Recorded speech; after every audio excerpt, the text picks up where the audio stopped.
जय हिंद साथियों। स्वागत है आपका हमारे YouTube channel general studies tricks में। साथियों, आज हम लोग 17 अक्टूबर 2023 के डेली करंट अफेयर्स को देखेंगे, एनालाइज करेंगे, कुछ फैक्ट्स जानेंगे, कुछ एनालिसिस करेंगे और आराम से सो जाएंगे उसके बाद। ठीक है साथियों, तो चलिए आगे बढ़ते हैं। तो साथियों, पहला क्वेश्चन है आपके लिए। अभी हाल ही में ग्रीन क्रेडिट प्रोग्राम लॉन्च किया गया है बाय गवर्नमेंट ऑफ इंडिया। ठीक है, तो ग्रीन क्रेडिट प्रोग्राम अभी रिसेंटली लॉन्च किया गया था। तो उसमें कुछ एक्टिविटीज़ थी जो कि ग्रीन क्रेडिट प्रोग्राम के अंदर है। तो आपको ये बताना है वो कौन सी एक्टिविटी है जो ग्रीन क्रेडिट प्रोग्राम के अंदर नहीं आती है। ठीक है, तो आपके ऑप्शंस है biodiesel, sustainable agriculture, tree plantation या मैंग्रोव कंजर्वेशन। फिर से ऑप्शन देख लीजिए, biodiesel, sustainable agriculture, tree plantation and mangrove conservation. तो साथियों, इसका सही आंसर जो है वो है बायोडीजल। ठीक है, बायोडीजल इसका सही आंसर है। तो ग्रीन क्रेडिट प्रोग्राम के अंदर 8 की एक्टिविटीज़ है जिसको भी हम लोग एक ट्रिक के माध्यम से देखेंगे। ठीक है, तो गवर्नमेंट ने लॉन्च किया है tradable green credit program to promote eco friendly actions. ठीक है, program is introduced at national level promoting a competitive market based approach for green credits. ठीक है, अगर आप ये कोई एक्टिविटीज़ करेंगे, इनमें से कोई भी एक्टिविटी करेंगे नेशनल लेवल पे, तो आपको ग्रीन क्रेडिट मिलेगा, जिससे आपको एक मतलब एक इन्वायरमेंटली कॉन्शियस एक्शन आपका कहा जाएगा। ठीक है, it is a voluntary initiative stemming from lifestyle for environment campaign. ठीक है, तो इसमें देख लेते हैं हम लोग कौन कौन से क्रेडिट प्रोग्राम हैं जो कि एक्टिविटीज़ हैं जो कि इंक्लूड की गई हैं। तो पहला है tree plantation, water management, sustainable agriculture, waste management, air pollution reduction, mangrove conservation and restoration, eco mark based green credit और sustainable building and infrastructure based green credit. ठीक है, तो बायोडीजल इसमें स्पेसिफिकली मेंशन नहीं है, बाकी सब चीज़ें स्पेसिफिकली मेंशन है। ठीक है, तो आप कैसे याद रखेंगे इसको? मैन वेस्ट वाटर, जो मैन वाटर वेस्ट करता है उसको ग्रीन क्रेडिट नहीं मिलेगा। ठीक है, मैन वेस्ट वाटर, तो मैन से आप क्या याद रखेंगे? Mangrove conservation. ठीक है, मैन से क्या याद रखेंगे? Mangrove conservation. वेस्ट से कैसे याद रखेंगे? डब्लू है, W goes for water management, sorry waste management. ठीक है, डब्लू इसका जो अब हम लोग तोड़ लेंगे ना, W A S T E. ठीक है, मैन वेस्ट वाटर। ठीक है, तो डब्लू से याद रखिएगा क्या है? Waste management. ए से क्या है? Air pollution reduction. एस से क्या है? Sustainable agriculture. टी से क्या है? Tree plantation. ठीक है, और ई से क्या है? Eco based green credit, eco mark based green credit. और वेस्ट है यहाँ पे, वेस्ट। ठीक है, और sustainable building, S for sustainable building and infrastructure based green credit. और वाटर क्या है? Water management. ठीक है, आशा करते हैं आपको ये ट्रिक समझ में आई होगी। एक बार फिर से इरेज करके आपको समझा देते हैं ताकि बाद में कोई कंफ्यूजन ना रहे। एक सेकेंड बस। तो यहाँ पे हम लोगों ने क्लियर कर लिया है। अब हम आराम से देख सकते हैं एकदम साफ सुथरे तरीके से कि कहाँ क्या है। ठीक है, तो यहाँ पे आपको पहले देखना है मैन वेस्ट वाटर जो है ट्रिक है किसकी? ग्रीन क्रेडिट प्रोग्राम की। कैसे याद रखेंगे? जो भी मैन वेस्ट करेगा वाटर उसको ग्रीन क्रेडिट नहीं मिलेगा। ठीक है, तो मैन से क्या है? सबसे पहले मैंग्रोव कंजर्वेशन, आप ऐसे याद रखिएगा। ठीक है, मैंग्रोव कंजर्वेशन की बात होगी। वेस्ट में फिर आप तोड़ने लगेंगे, सारे लेटर्स को तोड़िएगा। ठीक है, हर एक लेटर से एक एक एक्टिविटी है। ठीक है, डब्ल्यू से क्या है? वेस्ट मैनेजमेंट, यहाँ पे ये वेस्ट मैनेजमेंट है। ए से क्या है? एयर पोल्यूशन रिडक्शन है ये। ठीक है, एस से क्या है? सस्टेनेबल बिल्डिंग है। टी से क्या है? ट्री प्लांटेशन है। फिर ई से क्या है? Eco mark base green credit है। और लास्ट वाले एस से क्या है? Sustainable agriculture. ठीक है, और वाटर से क्या है साथियों? वाटर से है वाटर मैनेजमेंट। ठीक है, आशा करते हैं आपको ये ट्रिक अच्छी लगी होगी। हम लोग आगे बढ़ते हैं और देख लेते हैं कि इसकी इम्प्लीमेंटिंग एजेंसी कौन सी है। तो साथियों, यहाँ पे दिया हुआ है कि Indian council of forestry research and education जो है, this will serve as GCP administrator responsible for program implementation, management, monitoring and operation. ठीक है, अभी के लिए हाल में इनिशियल फेज के लिए जीसीपी जो फोकस करेगा वो दो की एक्टिविटीज पे फोकस करेगा। कौन कौन सी? वाटर कंजर्वेशन और एफॉरेस्ट्रेशन, मतलब ट्री प्लांटेशन। ठीक है साथियों, आशा करते हैं आपको ये सारी इन्फॉर्मेशन पसंद आई होगी। चलिए चलते हैं अपने नेक्स्ट क्वेश्चन की ओर।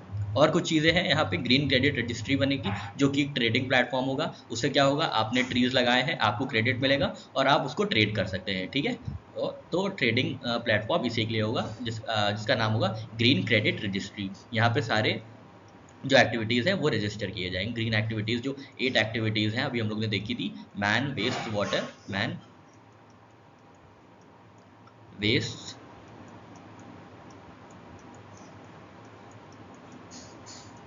वाटर, उसको सारा ग्रीन क्रेडिट रजिस्ट्री में रजिस्टर किया जाएगा। ठीक है साथियों, चलिए आगे बढ़ते हैं।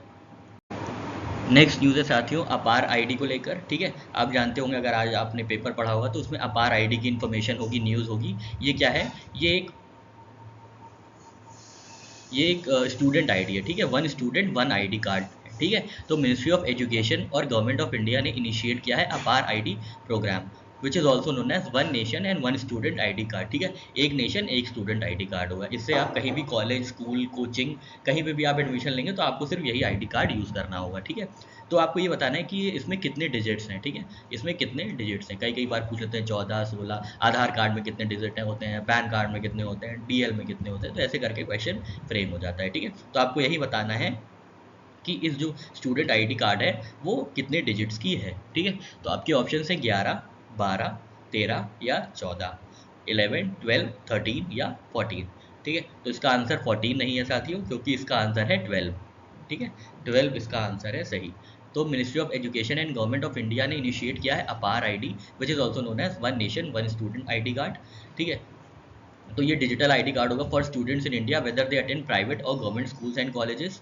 इसका मेन ऑब्जेक्टिव क्या है? टू एक्सप्लोर की objectives of APAAR card program such as collecting academic data and academic credits in one place. जैसे एक हम लोग क्या वो होती है ना, एकेडमिक बैंक ABC करके एक होती है डिपॉजिटरी। ठीक है, एकेडमिक बैंक जिसको कहते हैं, जहाँ पे आपके सारे जो फाइल्स होती है, जो भी डिग्री डिप्लोमा होते हैं, वो सब डिजिटल फॉर्म में होते हैं। ठीक है, तो उसी तरह का ये एक आईडी कार्ड है। ठीक है, यूनिक आइडेंटिफायर है ये, और इसमें 12 डिजिट अपार नंबर आपको दिया जाएगा। ठीक है, तो कैसे इसको याद रखेंगे कि आपको बार बार अपना कहीं नाम नहीं बताना पड़ेगा, या आपने बार बार आपको अपना घर का एड्रेस नहीं बताना पड़ेगा। बस एक बार आपको स्टूडेंट आईडी कार्ड मिल गया तो वो एप्लीकेबल होगा through out your learning period. ठीक है, जब तक आप कॉलेज या स्कूल में एडमिशन लिए रहते हैं तब तक ये एप्लीकेबल होगा। ठीक है, तो बार बार से कैसे याद रखेंगे? बार से 12। ठीक है, बार बार आपको नहीं देना है, मतलब बार बार से कैसे याद रखेंगे? 12। ठीक है, बार से क्या होता है? 12, तो बार बार नहीं देना है, मतलब 12 डिजिट है। ठीक है साथियों, आशा करते हैं आपको ये छोटी सी हैक पसंद आई होगी। चलिए आगे बढ़ते हैं। और ये मिनिस्ट्री ऑफ एजुकेशन का इनिशिएटिव है, ध्यान रखिएगा। खैर इसमें कोई बताने वाली बात नहीं है, पर फिर भी एक बार ध्यान रखिएगा। इसका नाम क्या है? अपार आईडी। ठीक है, अपार आईडी। ठीक है, चलिए आगे बढ़ते हैं साथियों। नेक्स्ट क्वेश्चन है साथियों, where recently 19 foot tall statue of doctor Ambedkar was inaugurated. तो 19 foot tall statue doctor Ambedkar की, डॉक्टर BR अम्बेडकर साहब की कहाँ इनाग्रेट की गई थी, आपको ये बताना है। डायरेक्ट क्वेश्चन है। आपके ऑप्शन है कनेक्टिकट, वॉशिंगटन, टेक्सास या सैन फ्रांसिस्को। तो साथियों इसका सही आंसर है वॉशिंगटन। ठीक है, वॉशिंगटन में 19 फुट टॉल की डॉक्टर अंबेडकर की मूर्ति जो है उसको इनाग्रेट किया गया है। ठीक है साथियों, ध्यान रखिएगा 19 फीट टॉल है और ये BR अम्बेडकर साहब की है। ये कहाँ पे है? वॉशिंगटन में है। ठीक है, कैसे याद रखेंगे? तो जो अम्बेडकर साहब की जो भी मूर्ति होगी उसको वॉश करना पड़ेगा। वॉश से याद रखिएगा वॉशिंगटन। ठीक है, अम्बेडकर साहब की मूर्ति को वॉश करना पड़ेगा बार बार, तो वॉशिंगटन। ठीक है साथियों, चलिए आगे बढ़ते हैं। नेक्स्ट क्वेश्चन है साथियों, इंडियन गवर्नमेंट ने डेजिग्नेट किया है 23 अगस्त को एज नेशनल स्पेस डे। तो आपको ये बताना है ये क्यों डेजिग्नेट किया गया है। आपके ऑप्शंस हैं birthday of Homi Bhabha, success of Chandrayaan, foundation of ISRO day and Gaganyaan test. ठीक है, यहाँ पे फाउंडेशन डे ऑफ इसरो होगा। ठीक है, फाउंडेशन डे ऑफ इसरो। तो किस चीज़ को सेलिब्रेट करने के लिए नेशनल स्पेस डे डेजिग्नेट किया गया है? कब? 23 अगस्त को। ठीक है, इंपॉर्टेंट है, ध्यान रखिएगा। तो साथियों इसका सही आंसर है सक्सेस ऑफ चंद्रयान। ठीक है, चंद्रयान 3 जो मून पे लैंडिंग की थी, साउथ पोल पे लैंडिंग हुई थी, वो 23 अगस्त को हुई थी। इसलिए इस दिन को नेशनल स्पेस डे के रूप में अब मनाया जाएगा। ठीक है, तो 23 अगस्त। ठीक है, ध्यान रखिएगा 23 अगस्त। ठीक है, 23 अगस्त क्या मनाया जाएगा? National space day. किसके लिए? सक्सेस ऑफ चंद्रयान 3 मिशन के लिए। ठीक है साथियों, आसान सा था, एकदम डायरेक्ट सा था। चलिए आगे बढ़ते हैं। नेक्स्ट क्वेश्चन है साथियों, amaze 27 was recently in news, what does it signify. तो अमेज 28 रिसेंटली अभी न्यूज़ में था, तो आपको ये बताना है ये एक्चुअली में है क्या अमेज 28। ठीक है, तो ये क्या कोई एक ओशन टेक्नोलॉजी है, या चैट GPT का 4.5 वर्जन है, या 3D प्रिंटेड बिल्डिंग है, या नैनोटेक एनेबल्ड एयर बैग्स है। तो आपको ये बताना है अमेज 28 क्या है। अगर आप सोच रहे हैं कि ये नैनोटेक एनेबल्ड एयर बैग्स है तो आप गलत सोच रहे हैं, क्योंकि इसका सही आंसर है 3D प्रिंटेड बिल्डिंग। ठीक है, और ये केरला में अभी इनॉग्रेट की गई थी, ठीक है। Kerala has marked a significant milestone in world of construction with inauguration of amaze 28, the states first building constructed using 3D printing technology, ठीक है। तो 3D प्रिंटिंग टेक्नोलॉजी की मदद से अमेज 28 जो है कंस्ट्रक्ट किया गया है और इसको शायद बनाने में 1 महीना ही सिर्फ लगा था, ठीक है। This innovative architectural vendor with its 380 square foot 1 room summer house was unveiled in Kerala state Nirmithi Kendra campus at PTP Nagar Thiruvananthapuram, ठीक है। तो बस आपको ये याद रखना है कि केरला का ये अमेज 28 है जो कि 3D प्रिंटिंग टेक्नोलॉजी यूज करके बनाया गया है, ठीक है। अमेज 28, ठीक है, अमेज 28, ठीक है साथियों। चलिए आगे बढ़ते हैं। नेक्स्ट क्वेश्चन है साथियों, in a recent diplomatic gesture India's external affairs minister S Jaishankar inaugurated a bust of Nobel laureate writer and poet Rabindranath Tagore in which country. तो अभी हाल ही में एस जयशंकर साहब ने, जो कि हमारे इंडियन एक्सटर्नल अफेयर्स मिनिस्टर हैं, फॉरेन मिनिस्टर हैं, जिनको हम लोग बहुत पॉपुलरली फॉरेन मिनिस्टर के नाम से जानते हैं ना, तो उन्होंने अभी एक रविन्द्रनाथ टैगोर का बस्ट या स्टैचू इनॉग्रेट किया है। तो आपको ये बताना है किस कंट्री में उन्होंने ये काम किया है, ये डिप्लोमेटिक जेस्चर कहाँ पे हुआ है। आपके ऑप्शन हैं वियतनाम, कंबोडिया, सिंगापुर या मलेशिया। तो साथियों इसका सही आंसर है वियतनाम, ठीक है। अभी हाल ही में वियतनाम दौरे पे हैं हमारे external affairs minister S Jaishankar साहब, तो उन्होंने वहाँ पे जो नोबेल लॉरेट हैं रविन्द्रनाथ टैगोर साहब, उनकी एक बस्ट या स्टैचू को अनवील किया था, ठीक है। वियतनाम की कैपिटल क्या है साथियों? हनोई, देख लीजिएगा, ध्यान दीजिएगा। और करेंसी क्या है? वियतनामीज डोंग, ठीक है, डोंग, ठीक है साथियों। आशा करते हैं आपको ये इन्फॉर्मेशन समझ में आई होगी, इसमें ज़्यादा कुछ याद करने लायक नहीं है। और इसके लिए छोटी सी एक ट्रिक भी है तो याद रखिएगा रवि, ठीक है, रवि, RA से रविन्द्रनाथ टैगोर और VI से वियतनाम, ठीक है, रवि, ठीक है। तो आप याद रखिएगा रविन्द्रनाथ टैगोर की जो बस्ट है या जो स्टैचू है वो रवि ने अनवील की है। रवि से याद रखिएगा, RA से रविन्द्रनाथ टैगोर और VI से वियतनाम, ठीक है साथियों। ये छोटा सा हैक था, अगर क्वेश्चन आ जाए एग्जाम में तो आप आराम से इसको अटेम्प्ट करें, ठीक है साथियों। चलिए आगे बढ़ते हैं। नेक्स्ट क्वेश्चन है साथियों, व्हाट इज़ माडी। अभी हाल में ये न्यूज़ में था, अगर आप करंट अफेयर्स फॉलो करते हैं तो बहुत आसानी से पता चल जाएगा कि ये माडी क्या है। तो आपके ऑप्शन है मिलिट्री गेम ऑफ नागालैंड, या सॉइल इन ईस्टर्न राजस्थान, या कोई शेड्यूल ट्राइब है, या कोई गरबा सॉन्ग है। साथियों अगर आपको लग रहा है मिलिट्री गेम है तो गलत है, अगर आपको ये लग रहा है कोई शेड्यूल ट्राइब है तो भी गलत है, क्योंकि ये है गरबा सॉन्ग जिसको हमारे प्रधानमंत्री मोदी जी ने लिखा है या पेन किया है, ठीक है। तो प्रधानमंत्री Narendra Modi has pen down a garba song Maadi, जिसकी जो टाइटल है वो माडी है, ठीक है। ध्यान दीजिएगा, इंपॉर्टेंट क्वेश्चन है क्योंकि नरेंद्र मोदी साहब ने इसको खुद लिखा है, ठीक है। And this is compose bye Meet brothers Manmeet Singh and Harmeet Singh, ठीक है। तो ये नवरात्रि के अवसर पर ये लिखा गया है, ठीक है। और इसको गाया है ध्वनि भानुशाली ने, और कंपोज किया है तनिष्क बागची ने, ठीक है। इतना आपको याद नहीं रखना, बस आप याद रखिएगा मादी क्या है। मादी जो है ये गरबा सॉन्ग है, और उसको किसने पेन डाउन किया है या किसने लिखा है, तो नरेंद्र मोदी साहब ने इसको लिखा है, ठीक है साथियों। आराम से याद हो जाएगा, कोई दिक्कत नहीं है, ठीक है, मादी, ठीक है साथियों। चलिए आगे बढ़ते हैं। नेक्स्ट क्वेश्चन है साथियों, which of the following became the first women centric police station across entire India to be certified with international organization for standardization ISO certificate, ठीक है। तो किस राज्य में ऐसा थाना है, ऐसा पुलिस स्टेशन है जिसको ISO सर्टिफिकेट मिला है, ठीक है, इंटरनेशनल ऑर्गेनाइजेशन फॉर स्टैंडर्डाइजेशन। तो आपके ऑप्शन हैं मध्य प्रदेश, उत्तर प्रदेश, अरुणाचल प्रदेश या त्रिपुरा। तो साथियों इसका सही आंसर त्रिपुरा नहीं है और ना ही अरुणाचल प्रदेश है, इसका सही आंसर है मध्य प्रदेश, ठीक है। तो महिला थाना जो कि भोपाल में है, this women's police station became the first women centric police station across entire India to be certified with international organization for standardization. और इस ISO सर्टिफिकेट की अवधि क्या है? 3 साल, ठीक है। ये 3 साल के लिए इशू किया गया है। तो ध्यान दीजिएगा, ये महिला थाना कहाँ है? ये भोपाल मध्य प्रदेश में है, ठीक है। तो याद रखिएगा, जो भी थाना मध्य में है, जो थाना महिला थाना मध्य में है उसको सर्टिफिकेट मिलेगा, ठीक है। जो मध्य में होगा उसको सर्टिफिकेट मिलेगा। मध्य से याद रखिएगा मध्य प्रदेश, और मध्य प्रदेश कैपिटल भोपाल, और भोपाल में महिला थाने को ISO सर्टिफिकेट मिला है, ठीक है साथियों। आशा करते हैं आपको ये ट्रिक समझ में आई होगी और ये सारी इन्फॉर्मेशन समझ में आई होगी, ठीक है साथियों। चलिए आगे बढ़ते हैं।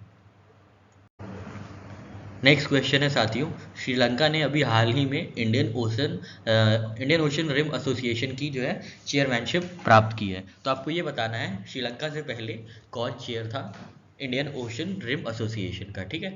तो Sri Lanka took over as chair of Indian ocean rim association from which country? तो आपके ऑप्शन है चाइना, बांग्लादेश, ऑस्ट्रेलिया या पापा न्यू गिनी।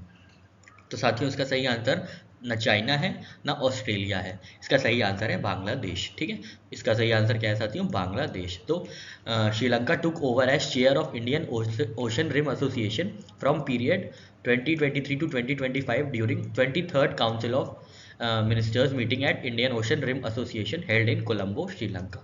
ठीक है, तो Sri Lanka took over from people republic of Bangladesh the current chair of IORA, मतलब I Indian ocean rim Association 2021 to 2023। ठीक है, तो अब कौन चेयर होल्ड करता है इंडियन ओशन रिम एसोसिएशन की? तो अभी श्रीलंका करता है। इसके पहले कौन करता था? इसके पहले श्रीलंका बांग्लादेश करता था। इसके बाद कौन करेगा? तो इसके बाद इंडिया करेगा। ठीक है, तो India is set to take over chairship of IORA during 25 to 27। ध्यान दीजिएगा, ये भी इंफॉर्मेशन बहुत इंपॉर्टेंट है। ठीक है, तो जो ये IORA की मीटिंग थी उसकी थीम क्या थी? तो उसकी थीम थी strengthening regional architecture reinforcing Indian ocean identity. ठीक है, तो आप बस इतना ध्यान रखिएगा, इंडियन ओशन आइडेंटिटी। ठीक है, तो IORA का क्या होता है? मतलब इंडियन ओशन रिम एसोसिएशन होता है, इंडियन ओशन रिम एसोसिएशन। तो जो इसकी थीम है वो इंडियन ओशन की आइडेंटिटी पे है। ठीक है, तो आप ऐसे लिंक कर सकते हैं ताकि आपको एग्जाम में ऑप्शन मिले तो आप आराम से उसको टिक करके आगे बढ़ जाए। ठीक है साथियों, तो इसकी थीम क्या थी इंडियन ओशन रिम एसोसिएशन की? Indian ocean identity. ठीक है, इंडियन ओशन आइडेंटिटी आपको जहाँ मिले आप वहाँ टिक कर दीजिएगा, लंबा सा कहीं मिलेगा तो आप उसको टिक कर दीजिएगा। तो वैसे थीम पूरी थीम है strengthening regional architecture reinforcing Indian ocean identity. ठीक है, तो अभी IORA के बारे में हम लोग आगे वाले स्लाइड में देख लेते हैं। तो नेक्स्ट क्वेश्चन है साथियों, चेयरशिप वॉज ट्रांसफर्ड फ्रॉम, मतलब यहाँ पे IORA की बात हो रही है। IORA chairship was transferred from Bangladesh to Sri Lanka for 23 to 25। तो India will take chairship during, तो आपको ये बताना है किस साल में इंडिया चेयरशिप करेगी उसकी। तो अभी हम लोग ने पीछे देखा था, तो सही आंसर है 25 to 27। ठीक है, तो इंडियन ओशन रिम एसोसिएशन जो है अभी कोलंबो में मिली थी, हम लोग ने देखा था। श्रीलंका इसका अभी करेंट चेयरशिप है, करेंट चेयरशिप श्रीलंका के पास है। इससे पहले बांग्लादेश के पास थी, इसके बाद किसके पास होगी? इंडिया के पास। क्या उसकी टेन्योर होगी? 25 to 27। ध्यान दीजिएगा, इंपॉर्टेंट है। IORA के बारे में देख लेते हैं। तो ये इंटर गवर्नमेंटल ऑर्गेनाइजेशन है which was established in 1997 based on vision of Nelson Mandela. ठीक है, इसके पास 23 मेंबर्स हैं। ठीक है, 23 मेंबर्स हैं, ध्यान दीजिएगा। ठीक है, तो 6 प्रायोरिटी एरियाज है और 2 cross cutting issues including maritime safety and security है। ठीक है, तो बस आपको इतना ध्यान रखना है कि IORA जो है वो 97 में फॉर्म हुआ था, 23 कंट्रीज़ हैं। ठीक है, 23 कंट्रीज़ हैं और जो इंडिया टेक ओवर करेगा कब? 25 to 27 के लिए। अभी कौन है? श्रीलंका। इससे पहले कौन था? बांग्लादेश। ठीक है साथियों, तो याद रखने के लिए आप ऐसे रह सकते हैं, बासी बासी IORA। ठीक है, बासी IORA। ठीक है, इंडियन ओशन बासी है। ठीक है, इंडियन ओशन बासी है। ठीक है, बासी BA मतलब बांग्लादेश, सबसे पहले मतलब 21 से 23 तक बांग्लादेश, उसके बाद S से श्रीलंका, याद रखिएगा 23 से 25, फिर I से इंडिया 25 से 27। ठीक है, तो यहाँ पे आपको तीनों जो चेयरशिप थी जिनके जिनकी कंट्रीज के पास, उनके बारे में आपको पता चल गया। ठीक है, बासी से। ठीक है, और कितनी कंट्रीज हैं टोटल यहाँ पे? IORA में 23 कंट्रीज हैं। ये कब फॉर्म हुआ था? 1997 में। ठीक है साथियों, तो यहाँ पे हम लोग ने स्टैटिक भी देख लिया, यहाँ पे हम लोग ने करंट भी देख लिया। इससे पहले हम लोग ने थीम देखी थी। थीम क्या थी साथियों? इंडियन ओशन की बात हो रही है तो इंडियन ओशन की आइडेंटिटी की बात हो रही थी। ठीक है, तो रीजनल आर्किटेक्चर समथिंग था विद इंडियन ओशन आइडेंटिटी। ठीक है साथियों, आशा करते हैं आपको सारी इन्फॉर्मेशन समझ में आई होगी। चलिए आगे बढ़ते हैं। नेक्स्ट क्वेश्चन है साथियों, प्रेसिडेंट कलर्स या प्रेसिडेंट फ्लैग किसको मिला है इनमें से? Manoj Pande chief of army staff presented president's colours to which of the following. तो मनोज पांडे साहब हैं जो कि चीफ है आर्मी स्टाफ के, उन्होंने प्रेसिडेंट कलर्स, ये एक तरह का अवार्ड होता है, तो वो किसको दिया है आपको ये बताना है। तो आपके ऑप्शन हैं Assam rifles, Rajputana regiment, Naga regiment या मराठा बटालियंस। तो साथियों इसका सही आंसर है नागा रेजिमेंट। ठीक है, तो जनरल मनोज पांडे साहब जो हैं chief of army staff presented president colours to 3rd battalion of Naga regiment during colour presentation parade held at Kumaon Ranikhet Uttarakhand. ठीक है, तो बस आपको तैयार रखना है, प्रेसिडेंट कलर्स किसको मिला है? नागा रेजिमेंट को मिला है। ठीक है, नागा रेजिमेंट को मिला है। किसको मिला है साथियों? नागा रेजिमेंट को। ठीक है, चलिए आगे बढ़ते हैं। नेक्स्ट क्वेश्चन है साथियों, where have the Indian army in collaboration with BSNL Bharat Sanchar Nigam limited has installed the first ever BSNL base transceiver station. तो BSNL का जो बेस ट्रांसीवर स्टेशन है वो कहाँ पे इंस्टॉल किया गया है आपको ये बताना है, ठीक है। तो बेस ट्रांसीवर स्टेशन कहाँ पे इंस्टॉल किया गया है साथियों, आपको ये बताना है। और आपके ऑप्शंस हैं लद्दाख, अरुणाचल प्रदेश, उत्तराखंड या हिमाचल प्रदेश। तो साथियों इसका सही आंसर है लद्दाख, ठीक है। तो Indian army in collaboration with BSNL has installed the first ever BSNL base transceiver station on the world's highest battle Siachen glacier, ठीक है। सियाचिन ग्लेशियर बहुत ही इंपॉर्टेंट पॉइंट है। 1999 की कारगिल वॉर भी इसी के लिए हुई थी, ठीक है। अगर आपने शेरशाह मूवी देखी है तो उसमें दिखाया गया था। वैसे भी आपको पता होना चाहिए, ऑपरेशन विजय इससे रिलेटेड था, ठीक है। तो कैप्टन, बहुत सारे कैप्टन थे, कैप्टन शेरशाह जिनका नाम था, ठीक है, कैप्टन विक्रम बत्रा, उन्होंने काफ़ी ज़्यादा मतलब वैलर दिखाया था, बहुत ज़्यादा शौर्यता का एक प्रदर्शन किया था, जिसके चलते सियाचिन ग्लेशियर को वापस इंडिया में ले लिया गया था, ठीक है। इस पे पाकिस्तान का एक बार कब्जा हो चुका था, ठीक है। तो बहुत ही खड़ी चढ़ाई है, बहुत ही मतलब एक टफ एलिवेशन पे है ये सियाचिन ग्लेशियर। तो वहीं पे बेस ट्रांसीवर स्टेशन इंस्टॉल किया गया है, किसका, BSNL का, ठीक है। इंडियन आर्मी ने इंस्टॉल किया है, कहाँ किया है, सियाचिन ग्लेशियर में, ठीक है। सियाचिन ग्लेशियर में, लद्दाख में है जो, ठीक है साथियों। आशा करते हैं आपको समझ में आया होगा। चलिए आगे बढ़ते हैं। नेक्स्ट क्वेश्चन है साथियों, लक्ष्मी योजना is launched in which state, ठीक है। तो लक्ष्मी योजना किस स्टेट का इनिशिएटिव है आपको ये बताना है। आपके ऑप्शंस हैं उड़ीसा, पंजाब, गुजरात या मेघालय। तो साथियों इसका सही आंसर है उड़ीसा, ठीक है, उड़ीसा में, ठीक है। Orissa chief minister Naveen Patnaik sahab launch location accessible multi model initiative that is Laxmi Yojana in Malkangiri district of Odisha. Laxmi aims to offer reliable and affordable public transit through Odisha, ठीक है। तो ये बस सर्विस है, जैसे कर्नाटका में आज अभी महिलाओं को मुफ्त बस सेवा मिलती है, वैसे ही लक्ष्मी भी योजना है जो कि ऑफर करेगी reliable and affordable public transit through out Odisha with focus on rural areas, ठीक है। तो बस याद रखिएगा लक्ष्मी कहाँ की योजना है, ये ओडिशा की योजना है, ठीक है। तो याद करिएगा ओला, ओला जानते हैं ना, जो कैब सर्विस होती है, ठीक है। ओला जो कैब सर्विस होती है, जानते हैं, रुकिए थोड़ा सा इसको, आप जानते हो, आपने कभी ना कभी कैब बुक किया होगा, नहीं भी जानते हैं तो ये कैब सर्विस है जिसके चलते आप जिसके मतलब ऐप यूज़ करके आप कैब बुक कर सकते हैं आने जाने के लिए, ठीक है। तो ओला याद रखिएगा, ठीक है, OLA, ठीक है। ओ से याद रखिएगा ओडिशा, ठीक है, और LA से याद रखिएगा लक्ष्मी, ठीक है, LACCMI, ठीक है, LACCMI, ठीक है। क्योंकि यहाँ पे पब्लिक ट्रांसपोर्टेशन है तो ओला भी ट्रांसपोर्टेशन का ही काम करता है, बस प्राइवेट ट्रांसपोर्टेशन है, प्राइवेट ट्रांसपोर्टेशन सिस्टम है, ठीक है। तो ओला से याद रखिएगा, ओ से ओडिशा, और लक्ष्मी स्कीम किसकी है, ओडिशा की है, ठीक है। तो ओला याद रखिएगा, ठीक है। आशा करते हैं आपको ये छोटा सा हैक पसंद आया होगा। चलिए आगे बढ़ते हैं। नेक्स्ट क्वेश्चन है साथियों, United Nation Security Council has approved multinational security mission to restore security, protect infrastructure and control spiraling violence in Haiti, ठीक है। हेती में बहुत वायलेंस हो रहा है, जिसके चलते यूनाइटेड नेशन सिक्योरिटी काउंसिल ने एक मल्टीनेशनल सिक्योरिटी मिशन को अप्रूव किया है। तो इस मल्टीनेशनल सिक्योरिटी मिशन को कौन लीड करेगा आपको ये बताना है, ठीक है। तो आपके ऑप्शन हैं कीनिया, युगांडा, तंजानिया या साउथ अफ्रीका। इंपॉर्टेंट क्वेश्चन है, ध्यान दीजिएगा, इंटरनेशनल अफेयर्स का क्वेश्चन है, इंपॉर्टेंट है, ठीक है। तो साथियों इसका सही आंसर है कीनिया, ठीक है। तो United Nation Security Council has approved multinational security mission led by Kenya to restore security, protect critical infrastructure and control spiraling violence in Haiti, ठीक है। हेटी में ये केनिया द्वारा एक मल्टीनेशनल सिक्योरिटी मिशन लीड किया जाएगा, ठीक है। हेटी की कैपिटल क्या है, पोर्ट ऑफ प्रिंस, ठीक है, पोर्ट ऑफ प्रिंस इसकी कैपिटल है, किसकी, हेटी की। ठीक है साथियों, तो ध्यान दीजिएगा, केनिया जो है लीड करेगा मल्टीनेशनल सिक्योरिटी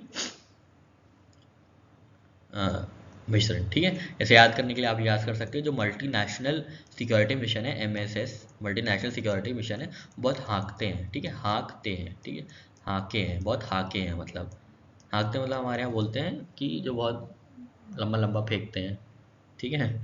तो हाँके हैं, ठीक है, मल्टीनेशनल सिक्योरिटी मिशन बहुत हाँके हैं, ठीक है। हाँके से कैसे याद रखेंगे, HA से आप हेती याद रखिएगा, और K से केनिया, ठीक है। तो इसको लीड कौन करेगा, कीनिया लीड कर रही है, ठीक है साथियों। और हेती की कैपिटल क्या है, पोर्ट ऑफ प्रिंस, ठीक है साथियों, ध्यान दीजिएगा। एक गैंग है यहाँ पे G9 एंड फैमिली, जो कि काफ़ी डिस्ट्रप्शन मचाए हुए है हेती में, ठीक है साथियों। चलिए आगे बढ़ते हैं। नेक्स्ट क्वेश्चन है साथियों, which state has recently initiated spraying of a biodecomposer to tackle stubble burning. तो स्टबल बर्निंग के लिए, इसको कहते हैं पराली को जलाना, पराली जानते होंगे आप, ठीक है। तो पराली को जलाना किस स्टेट ने शुरू किया है, बायोडिकम्पोजर टू टैकल स्टबल बर्निंग, ठीक है। तो आपको ये बताना है कि स्टबल बर्निंग के लिए जो पराली जलाई जाती हैं उसको उससे बचने के लिए या उसको टैकल करने के लिए, उससे बहुत पोल्यूशन होता है जिसको कंट्रोल करना चाहिए और टैकल होना चाहिए, ठीक है। तो उसको टैकल करने के लिए बायो डिकम्पोजर जो है इनिशिएट किया गया है, एक स्प्रेइंग है बायो डिकम्पोजर की, ठीक है, जिससे ये जो स्टबल है अपने आप डिकम्पोज हो जाएंगी, ठीक है, इनको जलाने की ज़रूरत नहीं पड़ेगी। तो ये किस स्टेट में लॉन्च किया गया है आपको ये बताना है, किस स्टेट या यूटी में, क्योंकि यहाँ पे यूटी ऑप्शन भी है ना, तो आपको बताना है किस स्टेट या यूटी में, यूनियन टेरिटरी में, ठीक है। तो आपके ऑप्शन है हरियाणा, पंजाब, उत्तर प्रदेश या दिल्ली। तो साथियों इसका सही आंसर है दिल्ली, ठीक है। दिल्ली ने लॉन्च किया है bio decomposer to tackle stubble burning, ठीक है। Stubble burning in Delhi is not a major contributor to its pollution levels with a minimal number of instances reported in recent years, ठीक है। एक्चुअली दिल्ली क्या है, Delhi bowl shape का है, ठीक है। दिल्ली की जो जोग्राफिकल एरिया है वो बाउल शेप की है, और यहाँ पे है हरियाणा, यहाँ पे है पंजाब, और यहाँ पे है उत्तर प्रदेश, ठीक है। तो यहाँ पे वेस्टर्न उत्तर प्रदेश में खूब पराली जलती है, हरियाणा में जलती है, तो सारी पोल्यूशन यहाँ आके इकट्ठी हो जाती है, ठीक है। इसलिए दिल्ली का जो पोल्यूशन लेवल है बहुत हाई रहता है, मतलब एकदम गैस चेम्बर टाइप का रहता है, ठीक है। आपने अक्सर सुना होगा स्टडी, अरे कई रिपोर्ट्स हैं जो कि गाज़ियाबाद है, नोएडा है, इन सबके जो पोल्यूशन लेवल्स को है वो अलार्मिंग मानती हैं, ठीक है। तो यहाँ पे ये बायो डिकम्पोजर इसीलिए लॉन्च किया गया है, ठीक है, बायो डिकम्पोजर, ठीक है साथियों। आशा करते हैं आपको याद रहेगा, नहीं याद रहेगा तो डी से डिकम्पोजर होता है और डी से दिल्ली होता है, ठीक है। तो डिकम्पोजर किसने लॉन्च किया है, दिल्ली ने, डी से डिकम्पोजर, डी से दिल्ली, किसके लिए, स्टबल बर्निंग के लिए, ठीक है। ये भी पूछ सकते हैं कि बायो डिकम्पोजर किस, दिल्ली ने तो लॉन्च किया है पर किस लिए लॉन्च किया है, आपको ये ऑप्शन दे देंगे कि पोल्यूशन कंट्रोल करने के लिए या स्टबल बर्निंग के लिए या कार व्हीकल्स के लिए, ऐसे कर करके कई आपको कंफ्यूजिंग ऑप्शंस दे देंगे, तो आपको कंफ्यूज बिल्कुल नहीं होना है, क्योंकि इसका सही आंसर होगा स्टबल बर्निंग, ठीक है साथियों। चलिए आगे बढ़ते हैं। नेक्स्ट क्वेश्चन है साथियों, अभी हाल ही में पैसेंजर फेरी सर्विस शुरू की गई है बिटवीन इंडिया एंड श्रीलंका, ठीक है। तो आपको पता ही होगा ये, अगर आप न्यूज़पेपर पढ़ रहे हैं, जो कि आपको पढ़ना ही चाहिए, ठीक है, तो आपको पता होगा कि इंडिया और श्रीलंका के बीच फेरी सर्विस शुरू की गई है। तो आपको ये बताना है किस पोर्ट का यूज़ किया जाएगा फेरी सर्विस के लिए बिटवीन इंडिया एंड श्रीलंका, ठीक है। तो passenger ferry service between India and Sri Lanka has been launch recently, which port will be used for this service in India, for this ferry service in India. आपके option हैं ट्यूटिकोरिन, नागपट्टिनम, एन्नोर या चेन्नई। तो साथियों इसका सही आंसर है नागापट्टिनम, ठीक है। नागापट्टिनम जो है सही आंसर है इसका, ठीक है। यहाँ से जो कि ईस्टर्न कोस्ट में है तमिलनाडु के, अभी हम लोग आगे मैप में इसकी लोकेशन देख लेते हैं, और ये कहाँ तक जाएगा, कनके संथुराई तक, जो कि तमिलनाडु में, ठीक है। कांके सथुराई तक कहाँ जाएगा, कहाँ से निकलेंगी, नागापट्टिनम से निकल के कांके सथुराई तक जाएंगी, जो कि नॉर्दर्न प्रोविंस ऑफ श्रीलंका में है, ठीक है। तो बस आपको इतना याद रखना है कि नागापट्टिनम यूज होगा, और जो कि तमिलनाडु में है, ठीक है। और जो इसका वेसल का नाम है, पहले वेसल का नाम है, उसका नाम है चेरिया पानी, ठीक है, चेरिया पानी, ठीक है। चलिए आगे बढ़ते हैं, हम लोग मैप की लोकेशन देख लेते हैं, वहाँ से एकदम क्लैरिटी आ जाएगी। तो यहाँ पे ये सारे पोर्ट्स दिए गए हैं, आप देख लीजिए, ठीक है, ये सारे पोर्ट्स हैं, ये सारे पोर्ट्स हैं। तो यहाँ जो नागपट्टिनम है ना, वहाँ से फेरी सर्विस जाएगी यहाँ तक, कानकी सतुराई यहाँ है, ठीक है, यहाँ यूज़ होगी, मतलब यहाँ से निकलेगी और यहाँ पे आएगी, ठीक है साथियों। आराम से आप लोकेशन में देख लीजिए, ये तमिलनाडु एरिया है, तमिलनाडु एरिया में नागपट्टिनम जो पोर्ट है वो फेरी सर्विस के लिए यूज़ किया जाएगा, ठीक है साथियों। और भी आप पोर्ट्स देख सकते हैं और इनकी लोकेशन देख लीजिएगा, कभी कभी नॉर्थ टू साउथ लगाने को बोल देते हैं, ठीक है, तो ध्यान दीजिएगा कौन कौन से पोर्ट्स कहाँ कहाँ हैं, ठीक है साथियों। आशा करते हैं आपको ये मैप समझ में आया होगा, लोकेशन समझ में आया होगी नागपट्टिनम की, और कहाँ से कहाँ तक जाएगी, ठीक है साथियों। चलिए आगे बढ़ते हैं। नेक्स्ट क्वेश्चन है साथियों, which of the following became the first country to achieve gold tier status on path to eliminate hepatitis C as per WHO criteria।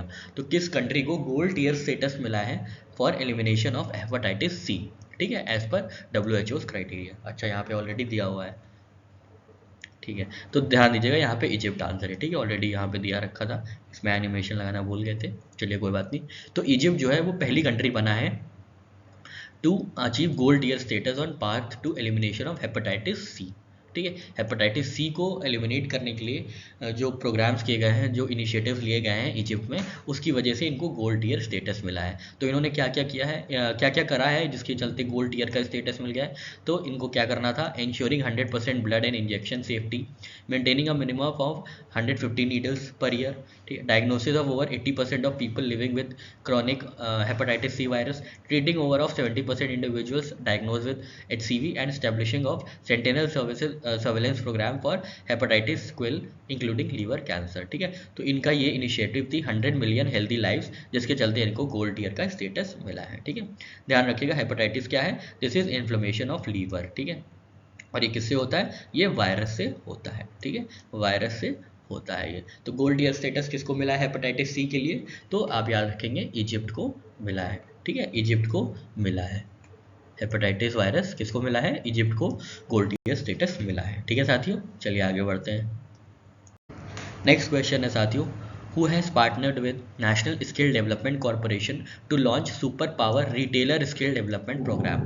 तो NSDC मतलब नेशनल स्किल डेवलपमेंट कॉरपोरेशन के साथ किसने पार्टनरशिप की है, to launch super power retailer skill development program. आपको ये बताना है, और आपके ऑप्शंस हैं वॉलमार्ट, कैडबरी, पेप्सी या कोका कोला। तो साथियों इसका सही आंसर है कोका कोला। ठीक है, कोका कोला। तो स्किल इंडिया मिशन ने पार्टनरशिप किया है कोका कोला इंडिया के साथ to launch super power retailer skill development program. ठीक है, रिटेलर स्किल डेवलपमेंट प्रोग्राम। इसमें क्या होगा, इसमें स्किल इंडिया, इसमें जो है, इसमें एम्प्लॉयबिलिटी जो यूथ की है उसको बढ़ाने के लिए काम किया जाएगा। इनिशियली ये ओडिशा और उत्तर प्रदेश में लॉन्च किया गया है and is being piloted in state of Odisha. ठीक है, ओडिशा और यूपी को सिंगल आउट किया गया है इस super power retailer skill development program के लिए, और शुरुआत में अभी ओडिशा में ये लॉन्च किया जाएगा। ठीक है, this program aims to upskill retailers across 3 states over 3 years. ठीक है, तो रिटेलर नाम से पता चल रहा है रिटेलर स्किल डेवलपमेंट प्रोग्राम है, जिसमें क्या होगा, रिटेलर्स की जो है कैपेसिटी बिल्डिंग की जाएगी 3 साल के लिए। और इसमें कहाँ कहाँ लॉन्च किया जाएगा, ये पहले तो फिलहाल तो ओडिशा में लॉन्च किया गया है, पर उत्तर प्रदेश में भी लॉन्च किया जाएगा। ठीक है, तो किसने किया है, कोका कोला ने। ठीक है, कोका कोला ने। ठीक है, कोका कोला ने इसको लॉन्च किया है। ठीक है साथियों, आशा करते हैं आपको ये पसंद आया होगा और समझ में आया होगा। चलिए आगे बढ़ते हैं साथियों।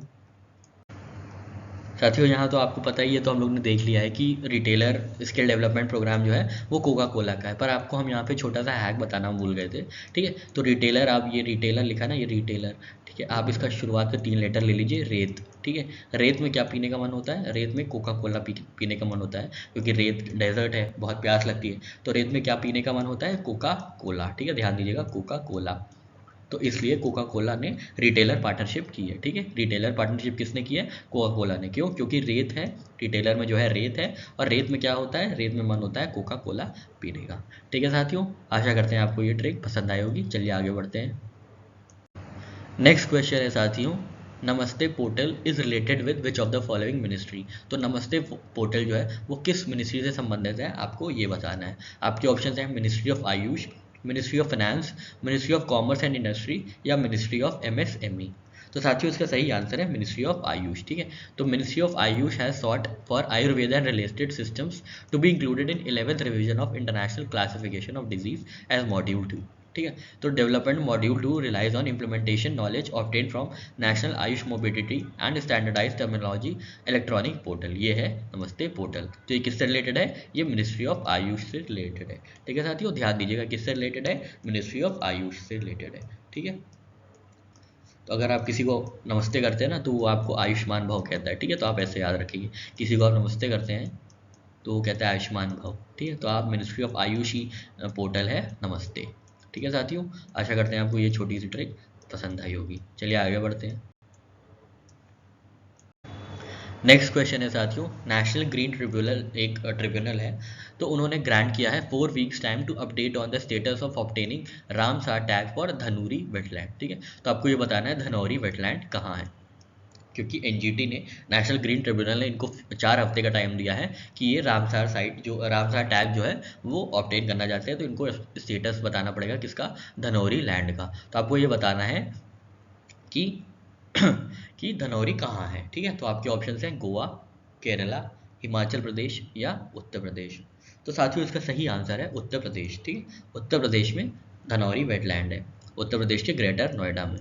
ठीक है, ग्रेटर नोएडा में क्या है, धनौरी वेटलैंड है। ठीक है, तो आप एक बार पढ़ लीजिएगा ये national green tribunal has granted UP government 4 weeks time to update on the status of obtaining Ramsar tag for Dhanauri wetland. तो आपको ये बताइए, आप हमको कमेंट सेक्शन में ये बताइएगा रामसार कन्वेंशन कब और कहाँ हुआ था, किस ईयर में हुआ था और इसकी लोकेशन क्या थी। ठीक है, और इंडिया में अभी कितनी रामसार साइट्स हैं। ठीक है, तो Dhanauri wetland is to be notified as Valmiki Ramsar wetland and Sarus sanctuary conservation whose proposal is pending before UP wetland authority. ठीक है, तो ये कहाँ है धनौरी वेटलैंड, ये उत्तर प्रदेश में है। ठीक है, ये कहाँ है, उत्तर प्रदेश में है। ठीक है, आपके पास धन होगा ना तो आप सबको उत्तर दे सकते हैं, आप ऐसे याद रखिएगा। ठीक है, धन से याद रखिएगा धनौरी और उत्तर से उत्तर प्रदेश। ठीक है, उत्तराखंड नहीं, धनौरी से उत्तर दे पाएंगे, धन है आपके पास तो उत्तर दे पाएंगे। ठीक है, तो धन क्या है यहाँ पे, धनौरी, और उत्तर क्या है, उत्तर प्रदेश। ध्यान रखिएगा उत्तराखंड नहीं है। ठीक है, क्योंकि ये कहाँ है, ये ग्रेटर नोएडा में, और ये कहाँ है, उत्तर प्रदेश में। ठीक है साथियों, आशा करते हैं आपको ये छोटी सी ट्रिक पसंद आई होगी। चलिए आगे बढ़ते हैं। नेक्स्ट क्वेश्चन है साथियों, इसरो अपना नया या सेकेंड स्पेस पोर्ट डेवलप कर रहा है तमिलनाडु के कुलुसेकरा पट्टिनम में। ठीक है, कुलसेकरा पट्टिनम में सेकेंड स्पेस पोर्ट डेवलप कर रहा है कौन, इसरो। ठीक है, इसरो डेवलप कर रहा है। ठीक है, अभी हम लोगों ने पीछे देखा था इंडियन स्पेस डे कब मनाया जाएगा, 23 अगस्त को। ठीक है, 23 अगस्त को मनाया जाएगा, किस लिए मनाया जाएगा, चंद्रयान 3 की सफलता के लिए। ठीक है, अब दूसरी न्यूज़ इसरो से ये है कि ये इस्टेब्लिश कर रहे हैं अपना second space port in Kulasekara Pattinam, जो कि तमिलनाडु में है। अभी हम लोग ने तमिलनाडु में क्या देखा था, एक चीज़ और, नागापट्टिनम। यहाँ से क्या होगा, यहाँ से फेरी सर्विस शुरू हुई है, किसके लिए, तमिलनाडु से शुरू हुई है, नागापट्टिनम से शुरू हुई है, और ये कहाँ जाएगी, श्रीलंका जाएगी। ठीक है, तो ये सेकेंड स्पेस पोर्ट डेवलप किया जा रहा है कहाँ, कुलसेकरा पट्टिनम तमिलनाडु में। तो आपको ये बताना है पहला स्पेस पोर्ट कहाँ डेवलप किया गया है। तो आपके ऑप्शन है गुजरात, आंध्र प्रदेश, केरला या कर्नाटका। ठीक है, तो साथियों इसका सही आंसर है आंध्र प्रदेश। ठीक है, तो आंध्र प्रदेश जो सतीश धवन स्पेस सेंटर है is the primary space port for of Indian space research organisation located in Sriharikota Andhra Pradesh. ठीक है, हम लोग इसके बारे में देख लेते हैं। ISRO establishing a second space port in Kulasekarapattinam Tamil Nadu dedicated to small satellite launch vehicle. ध्यान दीजिएगा, डेवलप्ड बाय प्राइवेट सेक्टर। ये इंपॉर्टेंट न्यूज़ है कि स्मॉल सेक्टर लॉन्च व्हीकल्स के लिए ये स्पेस पोर्ट को डेडिकेट किया गया है। ठीक है साथियों, ध्यान दीजिएगा, और ये किसने किया है, ये developed by private sector. This space port will be operational in about 2 years and will exclusively serve private sector with no ISRO rocket launches plan from there. क्योंकि इसरो के पास ऑलरेडी स्पेस पोर्ट है, सतीश धवन स्पेस सेंटर श्रीहरिकोटा में, जिसको हम लोग पहले श्रीहरिकोटा के नाम से जानते थे, अब सतीश धवन साहब के नाम से जानते हैं। ठीक है, सतीश धवन स्पेस सेंटर श्रीहरिकोटा जो एक आइलैंड है आंध्र प्रदेश में, वहाँ पे ये लोकेटेड है। ठीक है, तो ध्यान रखिएगा सेकेंड स्पेस पोर्ट कहाँ बन रहा है, कुलसेकरा पट्टिनम तमिलनाडु में, पहला कहाँ है, आंध्र प्रदेश में। ठीक है, और जो दूसरा बन रहा है ये डेडिकेट किसको होगा, स्मॉल सैटेलाइट लॉन्च व्हीकल्स को, SSLVs को, और इसका यूज़ कौन करेगा, सिर्फ प्राइवेट सेक्टर के लिए यूज़ होगा। और स्मॉल सैटेलाइट लॉन्च व्हीकल कौन सी होती है, जो कि कॉस्ट इफेक्टिव होती है, फ्लेक्सिबल होती हैं, और which are capable of deploying around 500 kg satellites in 500 kilometre orbit. ठीक है, तो ये बहुत इंपॉर्टेंट है। अभी एग्जाम में ऐसा पूछा नहीं गया है, लेकिन बहुत चांसेस है कि एग्जाम में पूछा जाए कि स्मॉल सैटेलाइट लॉन्च व्हीकल्स का एक्चुअली डायमेंशन क्या है या उसकी केपेबिलिटी कितनी है। तो ये 500 kg सैटेलाइट्स को कैरी कर सकती है इन 500 किलोमीटर ऑर्बिट। ठीक है साथियों, आशा करते हैं आपको ये समझ में आया होगा। चलिए आगे बढ़ते हैं। यहाँ पे कुछ ऐसे टिडबिट्स हैं, आप देख लीजिएगा। तो best tourism village of India 2023 का अवार्ड किसको मिला है, नावन पिंड सरदारन विलेज इन गुरदासपुर। ठीक है, तो गुरदासपुर को नावन पिंड सरदारन विलेज इन गुरदासपुर को क्या मिला है, best tourism village of India 2023। ठीक है, तो कैसे याद रखेंगे, जहाँ पे आपके गुड़ मिले, जहाँ आपको गुड़ मिले, गुड़ मतलब मीठा, ठीक है, वहीं आप जाना पसंद करेंगे ना, गुड़, तो गुड़ से गुरदासपुर। ठीक है, गुरदासपुर वहाँ पे बेस्ट टूरिज्म विलेज का अवार्ड मिला है 2023 के लिए। स्पेस ऑन व्हील्स एग्जीबिशन किसका किसका इनिशिएटिव है, तो इसरो का इनिशिएटिव है विद विज्ञान भारती विभा। ठीक है, अगर आपको पूछा जाएगा विभा किसके साथ पार्टनरशिप की है स्पेस ऑन व्हील्स एग्जीबिशन के लिए, तो इसरो के साथ ये पार्टनरशिप हुई है। ठीक है साथियों, चलिए आगे बढ़ते हैं। साथियों यहाँ पे कुछ डेज हैं और उनकी थीम्स है जो कि इम्पॉर्टेंट होती हैं, तो इसलिए यहाँ पे आप देख लीजिए कि क्या क्या थीम्स हैं और ये जो डेज हैं ये कब सेलिब्रेट किए जाते हैं।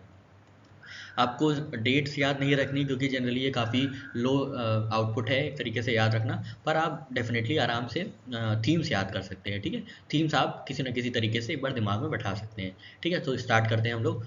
जो वर्ल्ड एनेस्थीसिया डे है वो 16 अक्टूबर को सेलिब्रेट किया जाता है, और एनेस्थीसिया की जो इस बार की थीम है एनेस्थीसिया डे की वो है एनेस्थीसिया एंड कैंसर केयर। ठीक है, एनेस्थीसिया एंड कैंसर केयर इस बार की थीम है। ध्यान दीजिएगा क्या है, एनेस्थीसिया एंड कैंसर केयर। आराम से आप एक बार में याद कर लेंगे, एनेस्थीसिया एंड कैंसर केयर। ठीक है, तो जब कोई भी ऑपरेशन होता है या कैंसर का कोई ऑपरेशन होता है तो उसमें आपको एनेस्थीसिया जाता है, आपकी केयर की जाती है। ठीक है, तो एनेस्थीसिया क्या करता है, आपकी केयर करता है। कब, कैंसर में भी, हर जगह जब भी कोई बीमारी होती है या कोई भी ऑपरेशन होता है उसमें एनेस्थीसिया मदद करता है, आपको थोड़ी देर के लिए जो पार्ट है जहाँ पे ऑपरेशन हो रहा है उसको नम कर देता है। ठीक है, तो एनेस्थीसिया एंड केयर आप याद रखिएगा जो कि थीम है, एनेस्थीसिया एंड कैंसर केयर। ठीक है, नेक्स्ट है साथियों वर्ल्ड माइग्रेटरी बर्ड डे। तो इसको 2 बार सेलिब्रेट किया जाता है ईयर में। तो इससे पहले वो 13 मई को सेलिब्रेट किया गया था, और इस महीने 14 अक्टूबर को सेलिब्रेट किया जा रहा है। ठीक है, तो इसके ऑप्शन, इसकी थीम जो है वो है वाटर सस्टेनिंग बर्ड लाइफ। ठीक है, तो वर्ल्ड माइग्रेटरी बर्ड डे का क्या थीम है, वाटर सस्टेनिंग बर्ड लाइफ। ठीक है, बर्ड लाइफ, बर्ड डे से याद रखेंगे, बर्थडे नहीं, bird day, bird day bird life. ठीक है, ऐसे याद रखें, बर्ड डे बर्ड लाइफ। यहाँ पे anaesthesia care, anaesthesia and cancer care. 14 अक्टूबर को ही वर्ल्ड स्टैंडर्ड डे भी सेलिब्रेट किया जाता है। ठीक है, स्टैंडर्ड डे का क्या थीम है, तो shared vision for a better world, standards for sustainable development sustainable development goals. ठीक है, तो ऐसे स्टैंडर्ड्स और ऐसे SDGs और ऐसे ही शेयर्ड विजन। ठीक है, तीनों चीज़ ऐसे हैं तो ध्यान दीजिएगा। ठीक है, share vision for better world, standards for sustainable development goals, easy है, आपको याद हो जाएगा।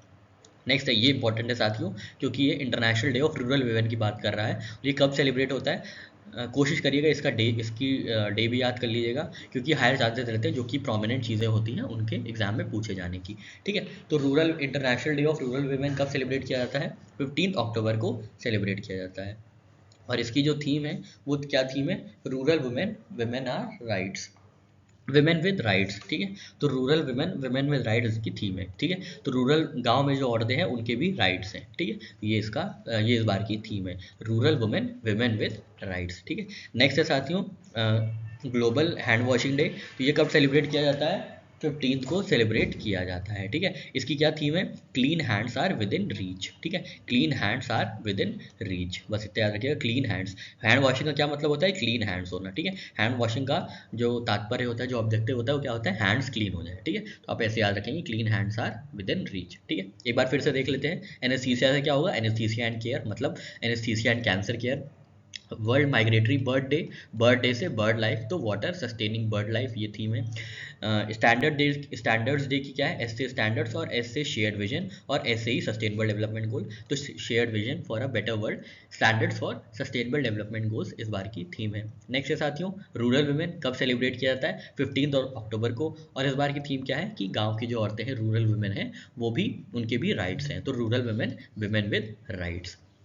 आर से रूरल और आर से ही राइट्स, आप इसको भी ऐसे भी कनेक्ट कर सकते हैं। ठीक है, ये ट्रिक्स इसलिए बताई जाती हैं क्योंकि आपके एग्जाम में आपके सामने ऑप्शंस रहते हैं, आपको मतलब डिस्क्रिप्टिव नहीं लिखना होता है कि इसकी थीम क्या है लिख के बताइए, बस आपके सामने ऑप्शन रहता है, आपको वहाँ पे आइडेंटिफाई करना होता है सही ऑप्शन। तो आप ट्रिक की मदद से मतलब पूरे श्योर शॉर्ट तरीके से 100% निश्चिंत होके आप ये चीज़ें कर सकते हैं। अगर आपको हैक पता हो, जैसे एस से पता है तो आप ऑब्वियसली जो चीज़ें टी से शुरू होंगी या ए से शुरू होंगी, बी से शुरू होंगी, वो आप एलिमिनेट करके आप एस वाली थीम को पकड़ लेंगे। ठीक है, तो इसी के लिए 100% सर्टेनिटी के लिए आपको ये ट्रिक्स बताई जाती हैं। ठीक है साथियों, तो आर से रूरल वुमेन और आर से राइट्स, तो विमेन विद राइट्स। नेक्स्ट है साथियों 15 अक्टूबर को ही हम लोग सेलिब्रेट करते हैं global hand washing day. Hand wash का मतलब क्या होता है, क्लीन हैंड्स, तो इसी की थीम है clean hands are within reach. आशा करते हैं आपको ये सारी इन्फॉर्मेशन अच्छी लगी होंगी, सारे हैक्स अच्छे लगे होंगे। यहाँ पे हम लोग का ये सेशन जो है समाप्त होता है। आशा करते हैं आपको हैक्स अच्छे लगे होंगे, ट्रिक्स अच्छी लगी होंगी, जो इन्फॉर्मेशन दी है आपको वो अच्छी लगी होगी।